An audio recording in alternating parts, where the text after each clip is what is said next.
Welcome again to New Game Plus, a retro gaming podcast where three guys spend 7 days playing one old game and then we talk about it. My name is Dustin. My name's Kenny. And I'm Nolan. And this is episode 9. Last week we played Civilization 2, and Kenny was in a dream world. I'm still smiling about it. Have either of you played it since? I Kenny almost did probably like 4 times, but I had a busy week, and this week's game I enjoyed, and so I went to that instead. Nolan? No, I didn't revisit that. Yeah, I haven't been able to either. Alright, so a question that I've got for you guys this week is, let me preface. I think us and gamers our age, or even non-gamers our age, they grew up going to some kind of arcade at their local mall, or they had something that they could go to. I had Power Play, which turned into Tilt and turned into something else, but I had an arcade that I would go to. And I think at arcades, memories are made, and so I want you to think. I'll share mine first, and then maybe we can go Nolan's direction. But do you have an arcade memory? Do you have a memory that was created at an arcade? I feel like this is the worst premise. I feel like that's saying, like, memories are made at shading bowling alleys. Do you have a memory? Like, I think we do. Do you not have a shady bowling alley memory? Listen, I think you gave a good analogy, and I think that proves my point that this is a good question. Let me tell you my arcade memory. My arcade memory, I've got a few of them, but my main one is that I don't think that I was allowed to watch The Simpsons. Not entirely Me sure neither, why. dude. Why? I think just for That me, show's funny. I think it was because Bart was rude.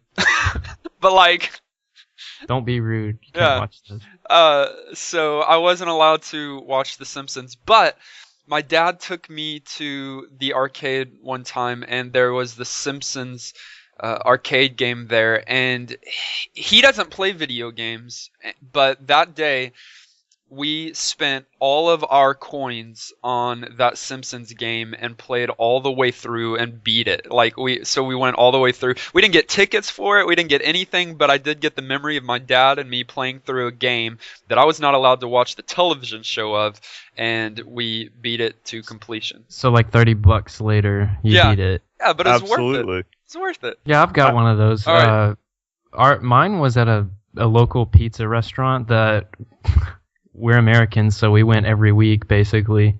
And it was just a little room that had maybe 3 or 4 games, arcade, what are they called? Cabinets. And we had Mortal Kombat, so that was my introduction to Mortal Kombat, and I still love that game to this day. Yeah. There was a racing one where you had you could sit down, and have the wheel, but those are boring. And I don't remember what the other ones were. I think they rotated, they changed. But Mortal Kombat was definitely the best. But it was always hard to get quarters because my parents were like, no. Right, but what about when you could press in the little coin deposit thing, and The little red button? yeah, and Yep. an extra coin would fall out down there, so someone didn't get a play, but now you get a play off of Yeah, the that misery. was like from a movie. Yeah, It was like, it's meant to be, and then you get to play. it was wonderful. Kenny, You die like 4 seconds later. It's always how it works. Kenny, can you remember back that far when you were a kid? Yeah, I remember a similar memory to yours, doing sort of my first, complete playthrough of a game With my dad? with your dad and with your quarters. No, but one of those we just sort of paid to win because we were kids and terrible and just had to have loads and loads and loads of quarters.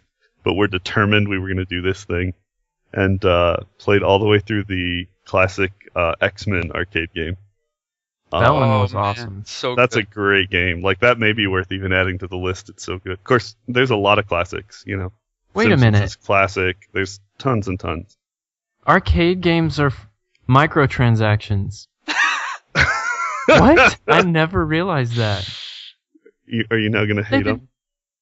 I'm hurt. They've been doing that forever. Yeah, but they're less obnoxious than current day. At Not least, true. at a least- quarter? you know what you're getting into, at Dude, least. a quarter or 50 cents is a lot. To play for how long? It depends on how good Like- you are. Like 7 seconds for me. It was always bad. You just realized that. You know what I just realized? The game that we played this last week was an arcade game. That was the worst segue yet. so dumb. Worst segue ever. Wow. Would you look at that? I'm just I'm now laughing. Coincidence. I'm just now realizing that the game Just we now played remembered. for the last 7 days was an arcade game. Dude, I'm freaked out. You know what? I guess since we're here, let's talk about it. Sure. Overview. Nolan? I spent half this week thinking that Gauntlet Legends was a different game than Gauntlet Legends. What game did you think it was? I don't know. I still haven't figured it out fully. I think maybe Kenny? Golden Axe.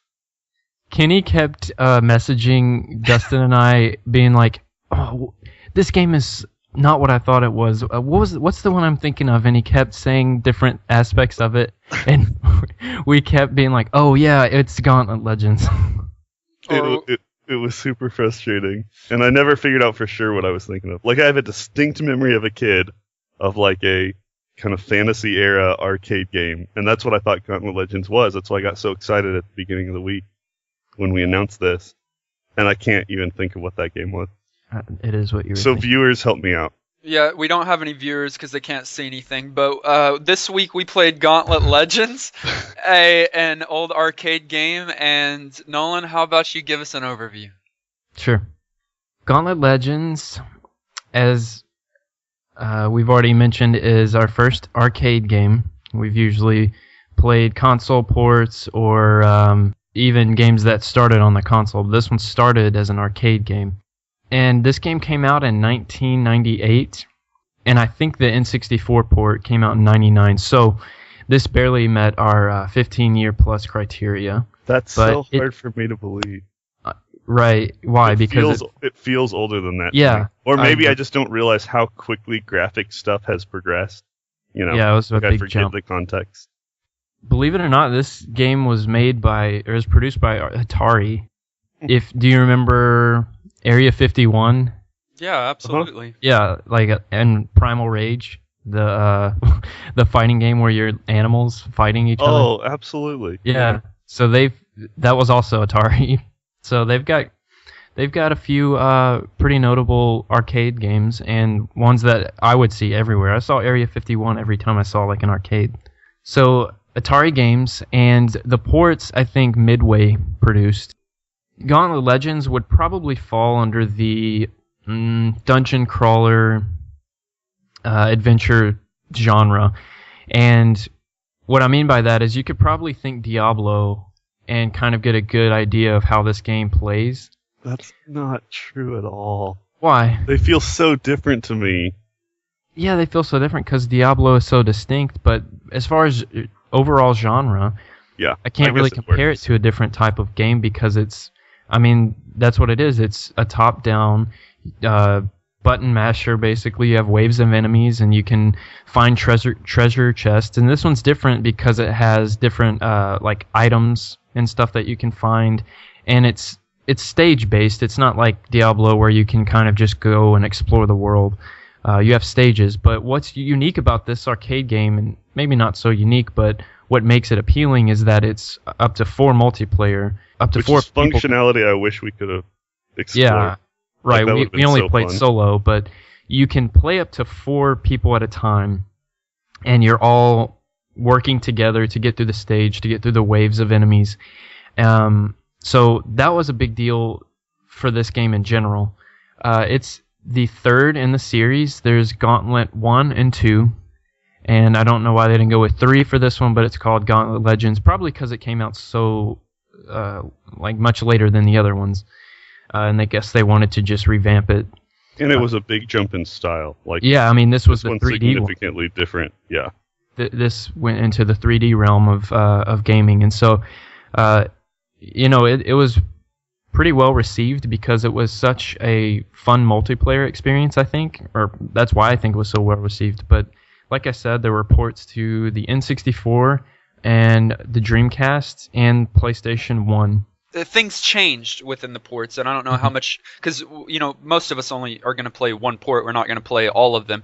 They're similar, and obviously theme and story and that kind of thing, but they're also very, very different from one another. I believe that the N64 kind of captures the original arcade the best, and that audio one still feels like an arcade game to me. Yeah. So like it still gives you 4-player action.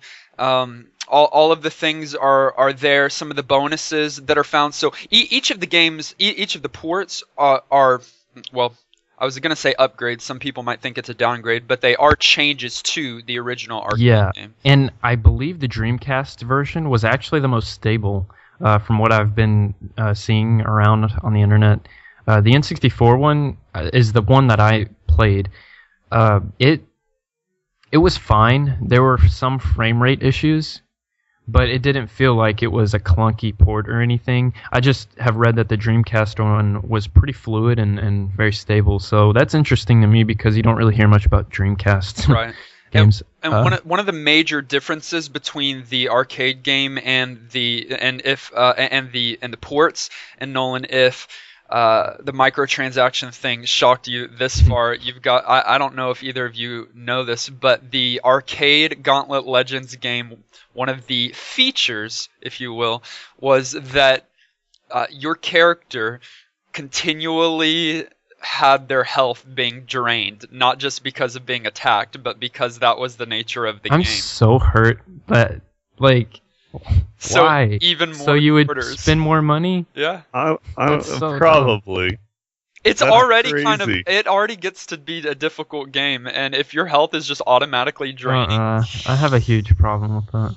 As long as playing efficiently enough keeps you topped off. I don't know. I don't guess. know. I like the idea for just like a challenge mode, maybe. Like a See, hard at that point, I'm depressed, my head's down, and I'm going to get some more pizza. Yeah, I'm done. To come done back. with this game, I'm getting nachos. Come back and throw in a quarter and press start before the timer hits 1, man. Let me say one other thing before we go into the gameplay about the overview, because I don't think we addressed the story, kind of what the idea is of the game.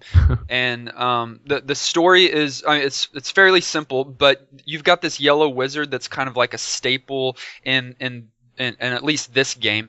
Garm. Garm, and his brother. No. The yellow wizard is Sumner, and Garm, his brother, releases this like ultra demon from the underworld to Scorn. Yes, Scorn to wreak havoc. You gotta say it like you mean it. And so Scorn's wreaked havoc, and Sumner, the yellow wizard, has summoned 4 mighty warriors, and you've got and these are the 4 choosable, selectable characters. You've got a warrior, you've got a Valkyrie, a wizard, and an archer, and each of them have different stats.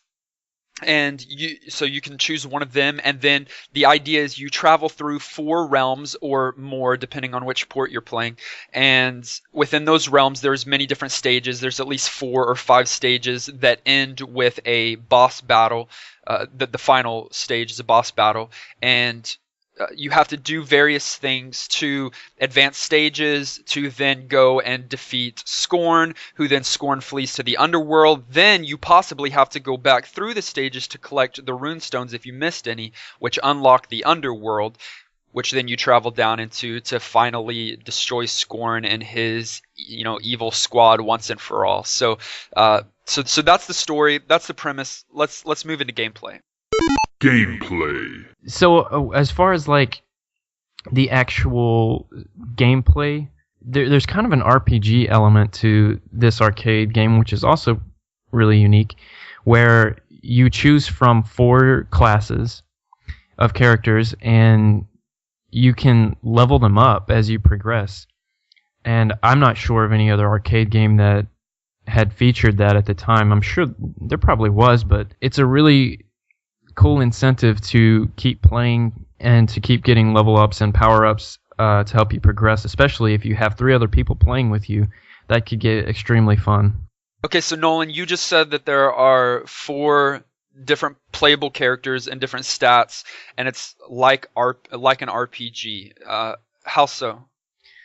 Well, instead of just beginning a stage and ending it where you just get through a bunch of enemies, you're actually gaining as you go experience, basically, and you eventually level up and get stronger.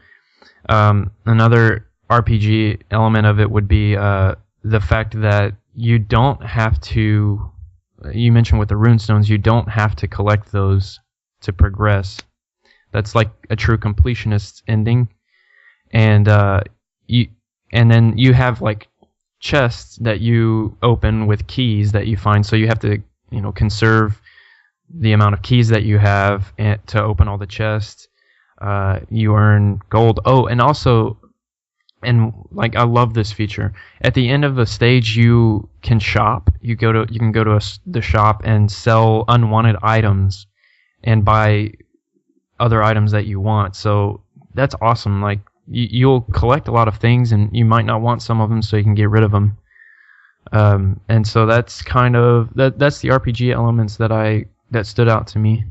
Yeah, I think so. You've got your armor, you've got your attack power, you've got your health, and maybe you've got one other stat. And these stats vary depending on which character you choose. And so, like for example, I chose the archer. Oh, speed. I chose the archer, which has incredible speed, but fairly low armor and attack. So fairly low some of these other stats, but her speed is ridiculous. Yeah, it's a trade-off. Yeah, so I played archer. Kenny, what did you play? I played a wizard. And kind of where did his or her stats lie? In being a baller. The Pharaoh? Is that yeah. the wizard? Yeah, he's got some funky thing on his head. I guess like in your magic, your spells hit harder, I think. I don't know, I only played the wizard, so it's hard to compare. Right. Nolan? I also played the archer, so I could go fast. Yeah. And then they level up, which is awesome. That's all I could ask for is levels. And then at certain levels, you get bonuses. And it's not at most levels. I think it's at level 20 or level 25, and you get this. I think the creature looks different, but you get this spirit that then attacks with you. So every arrow I shoot, this spirit that was a butterfly, I believe, shot a kind of like a spirit attack along with my arrow. Did either of you get to that level and get that ability? I didn't get to 25. No, if that's when you get it. Okay. Because I didn't get that one. There are items though that act as like a. I guess like a, what would you call what you were just saying? What I was just saying? Yeah, like a final, I don't know. It's just like a stronger spell. No, but this is a support, and it just stays with you no matter what. Okay. So it's like an additional attack bonus. Kind of a permanent upgrade to your character. Yeah. Which is awesome. Kenny, did you get to that level? I did not, no. Okay. There are items though that pretty much do like something awesome. Like there's a hammer that you can get, and if you have like a ton of enemies on screen, if you use the hammer, it basically one-shots all of them. Well, yeah, the Thunder Hammer, that's the strongest item in the entire game. I'm surprised that you got that, because I didn't get one until late in the game. You could buy one pretty Well, easy. I guess you could buy one. Well, I didn't even notice there was a store there until like halfway through the game. Really? Yeah. It's so awesome. In the arcade game, you didn't have a store. In fact, all items were usable only in the moment that you got them. They were timed items. That makes sense, though. I don't see why they. I mean, how would you put a shop in an arcade? Right, and most of the ports you've got an inventory, so you can kind of keep and manage your items. There are a few, however, that you cannot keep. There are a few items that are used right away. Yeah, like invincibility and your anti-death halo and various things like that. So you've got, and we've mentioned, let me just kind of clear it up. You've got various things collectibles within the stages. You've got potions, which are just that, and they don't give you health or mana or anything like that. They are just usable potions, which pretty much kill and eliminate any enemy around you, including death itself. There's the little death. He's so freaky. He is, and I didn't know how to kill him at first, and I just ran from him because he doesn't take damage, and every time he hits you, he just starts draining your health out of nowhere. That noise he makes. Yeah, the potion is the only thing that kills him. So you've got potions, you've got your and then you've got your items, and that ranges from upgrades to your weapon. So you've got a 3-way shot, you've got a rapid fire, you've got various things like that, to some amulets that you can wear for a period of time that can increase your speed or protect you from the elements or whatever. And then you've got shields, but all those are items.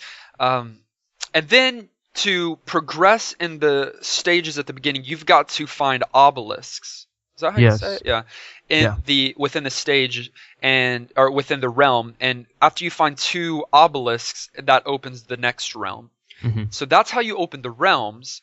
But then you've got to defeat the bosses at the end of each realm to get the glass shard that goes in the window behind the yellow wizard, which will let you actually fight Scorn at the end. But then you've got to get the rune stones within each realm to the 12 rune stones in each realm to go down into the underworld to finally beat Scorn once. The true end game. Yeah, the true. There's a lot to find if you want to replay. Can you actually go back to a different stage after you beat it? Yeah, absolutely. Yeah. Okay, I thought so. It seemed like the way it's laid out, it seems like you could. Like there's like a central hub where Summoner is, and then you can go. I just never tried to go back. There were a number of times I would finish a level and have something lacking, and then just go and replay it. Yeah. Can you kind of explain the? And I loved this because I haven't seen this in video games before. But can you explain like the 3-level monster, setup? You know what I'm talking about So you've got the monster generators, and at the beginning of the generator's strength, you've got your strongest and most resilient monster that's coming out and attacking you. And then as you've got to take out the generator, and the generator kind of has health too. And if you've knocked it down to the 2nd level, you've got a smaller and a less strong and a less resilient monster coming out. Oh, I didn't realize that was the case. Yeah, you're explaining this really well, by the way. And then after you take it down to its final health, you've got even a smaller and less resilient monster coming after you. And until you finally deplete the generator health, the generator health, and then nothing else can spawn there until it regenerates. Maybe 5 minutes later. Sometimes it was really hard to even hit the generator because of the amount of enemies, like the amount of waves that they throw at you. It got that way. Like at first, the first couple of levels gets pretty intense. Felt pretty easy, and I was kind of like, okay, this isn't even really Gauntlet. Because if you play the old Gauntlet games, like they're defined kind of just by like masses of enemies, or at least those are my, the top-down kind of strategy ones. But then you get into some of those slightly later levels, and it starts spawning a lot of creatures. Yeah. Yeah, and you got to be smart about like the items that you've collected, or use your power-up sometimes to get through a wave just so you can kill 1 or 2 generators so that it's generating an amount you can handle with your normal skills. I loved how strategic it got. Like, I wish I could have played with you guys. And it would have been so fun. Fun. But unfortunately we didn't explore that feature, but I feel like that's what this game is. Like, you need to play multiplayer to experience it. And I'm sad that I missed out on that.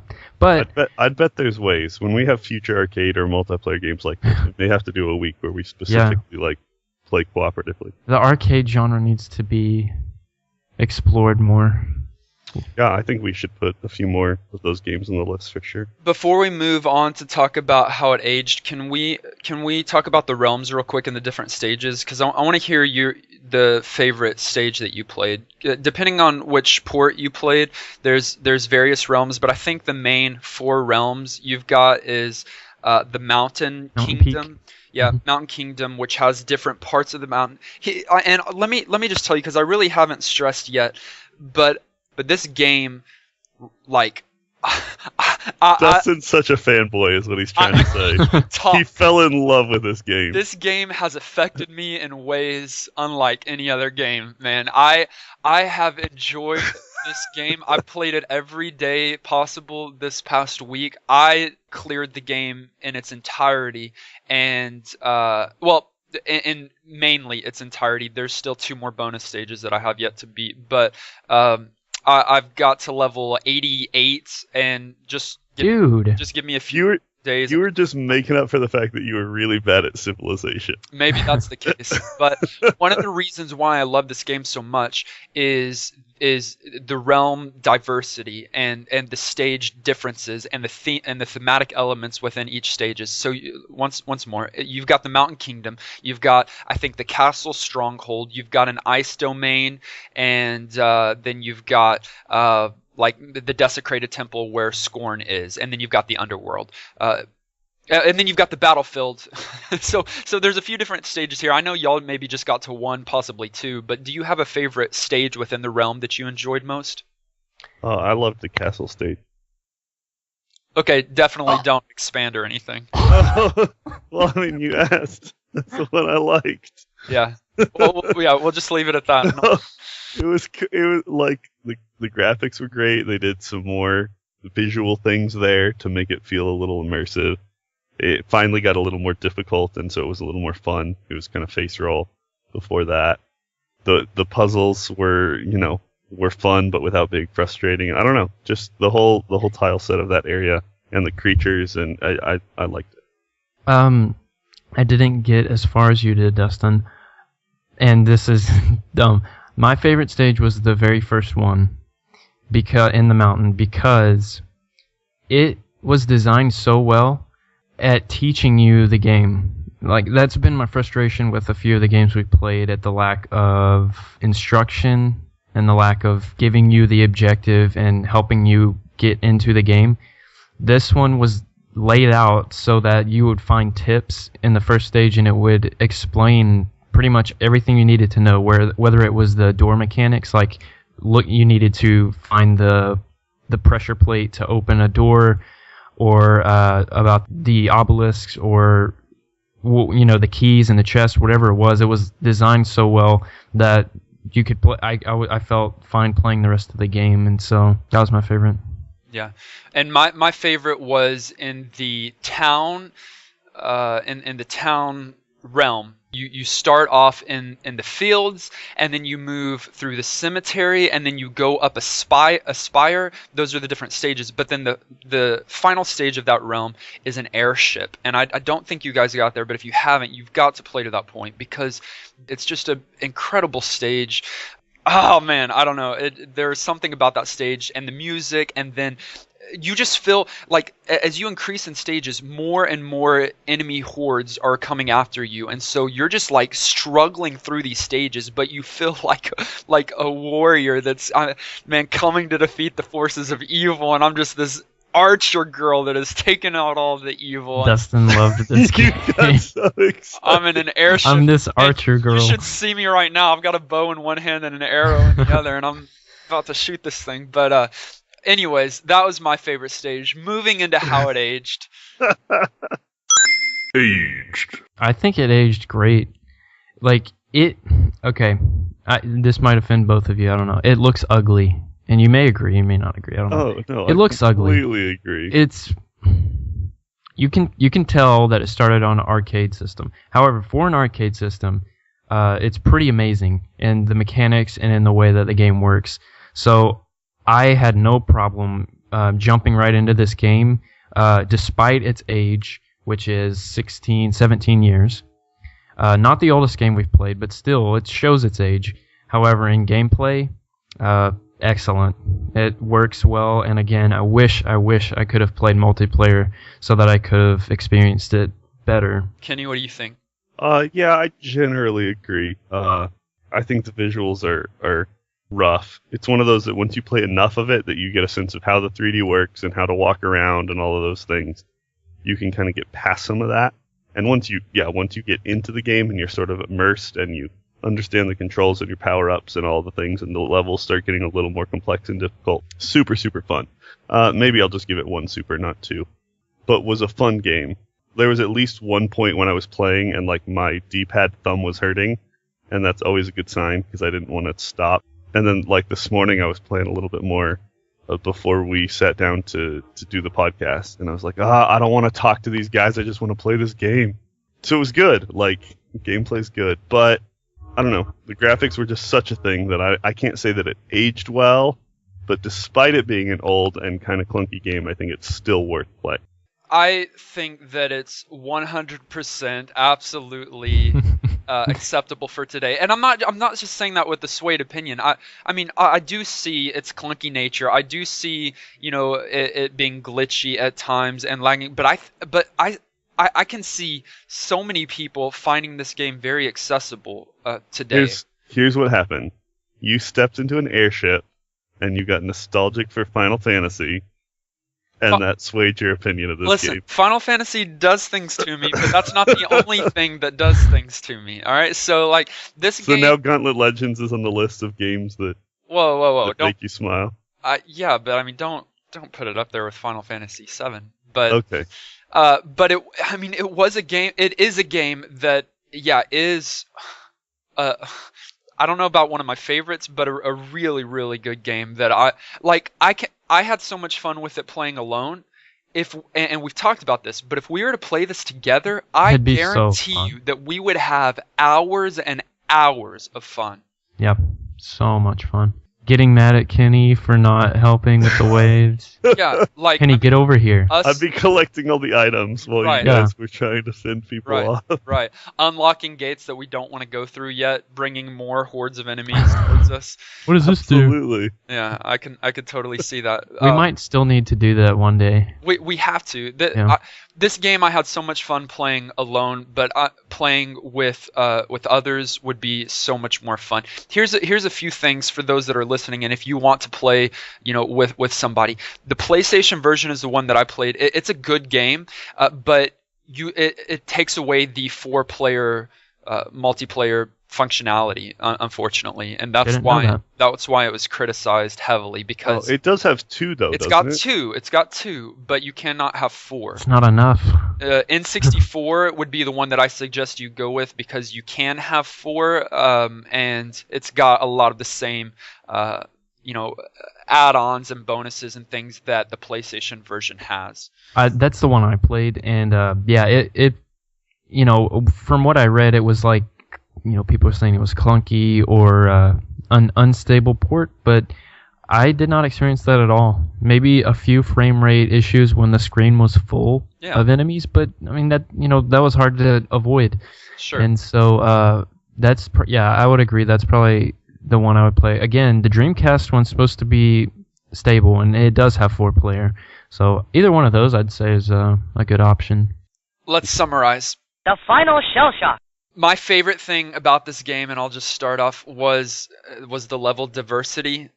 I enjoyed how different each level felt. The theme, the music, the color, the look, the enemies. Okay, so we already mentioned that you've got different level enemies coming out of the spawns, but those enemies change, at least their skins, based on what stage you're on. So your lowest level enemy that might be coming at you in the later stages, like in the Nether world, are little demons, red demons. But in the previous worlds, they might be like a little green goblin that's coming after you, or something else. And so even the enemies, although you still got that 3-tiered enemy level, are different in appearance. And so that whole thematic element of the levels and of the realms are kind of what was one of my favorites, along with, you probably don't know, but in these ports, there's bonus stages that can be found, and if you collect, and it's you running around and collecting coins, and you've got, I think, 60 seconds to collect these coins. If you collect all of them, it unlocks a character, and you can unlock a character skin for each of the 4 characters that you play. So I unlocked for the archer the tigress skin, which I think she might shoot just a little bit faster, but it's unlocking this beast within is the whole idea, and so there's an animal skin for each of these main characters. And is it permanently unlocked? It's permanently unlocked after you find it, and the only negative side of it is once you switch to that skin, I do not think you can switch back. So, like, if you started a new game, could you select Tigress? I don't know. I don't know. I think it's probably on that account. I think it's in that game. Okay, that's still really cool. What's one of your guys' kind of favorite or least favorite thing? The dude's voice. You know what I'm talking about? Sumner, the yellow. I guess it was him every time. But yeah, he would talk to you when you found an obelisk, but there's just like this booming, deep voice that would talk to you in the stage. Well, I know Scorn would talk some. Sometimes he would. He would laugh at you if you didn't find the runestone in the stage. Yeah. He would say the runestone remains or whatever, but that was fun. It wasn't my favorite. I was joking.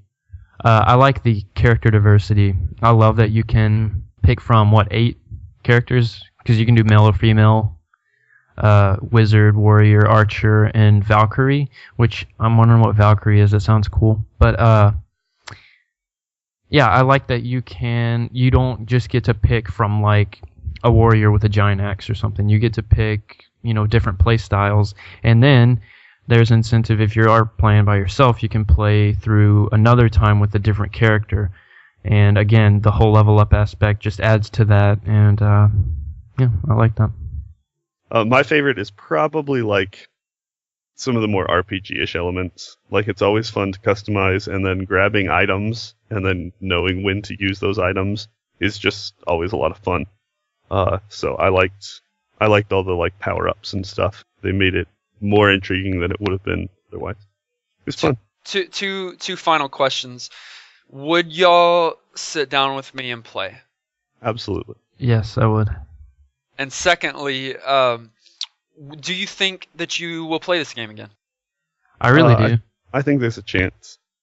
I think I will. Maybe not this week, but I would definitely play it with you guys. Yeah. Yeah, it's one I would play. Again, because we're like cranking out a different game every week, it always sort of just depends on time. But this would be on the list for me of games to go back to. Wow. For this next week, we are playing a new game. We do play a new old game. We play a new old game every single week, and we're doing that this week, but we're doing something different. We've done it once before. We don't want to do this often, especially Kenny doesn't want to do this often. He's stressed that to us multiple times. Random is fun. Random is I love when we hit the randomize button and I have to freak out a little. Random is definitely fun. It's fun, but this is important. This week we're doing something different. Why, Nolan? Let me tell you. This week, a certain game's coming out. You have no idea what it is, I'm sure. It's Half-Life 3. Fallout 4 is coming out this week. And so in honor of Fallout 4's long-awaited release, we are going to play Fallout 1, which was on PC, and it's much different from the newer games, from Fallout 3, New Vegas, and 4. It's very different, and so we're going to give it a try and love it instead of randomizing a game this week. It'll be fun. It's a popular franchise that I have absolutely no experience with, so getting to delve in and get to know it a little will be great. And I love the series, but I've never played it, and I'm kind of ashamed of myself, so I'm excited that I'm playing it now. If you would like to play with us this week, then we would love for you to do so. Download Fallout 1, figure out a way to play it. I'm pretty sure you can get it on Steam for cheap. Play it along with us, and then send us your thoughts and your commentary. You can email us at ngppodcast@gmail.com. You can find us on Twitter /NGP Podcast. You can find us on Facebook /NGP Podcast. It's very, very simple to find us. But do play with us. Send us your thoughts about the game, and we'd like to include that in our conversation next week. I only have one day to play Fallout 1, and then Fallout 4 comes out. What am I supposed to do? Both. Impossible. Just wait on Fallout 4. Right. That's what I'll do. We have a growing list. Kenny? Of games that we intend to play eventually. We call it the Retro Master List or something that somebody decided. Doesn't matter what it's called. It's a great list of games, but it is rather incomplete still, and so we would love your suggestions of games that are worth playing. So, fun games you want to relive, terrible games you want to hear us hate on, difficult games that you want to make us suffer through. Whatever, shoot us an email, post on Twitter. We've added a couple new games just in the last couple of weeks, and we're coming up with more. And I want us to add the X-Men arcade game to the list as we've gotten in arcade mode. And so as long as Dustin doesn't slack, we'll get that one on there. And so send us your suggestions, and we'll play them. We'll put these games on the list. You can find the list link on our social media sites, so you can see kind of what's already on there and what's lacking. We'd love for you to play with us this week. If you enjoyed listening to this podcast, would you take a moment and rate and review? And that helps us tremendously.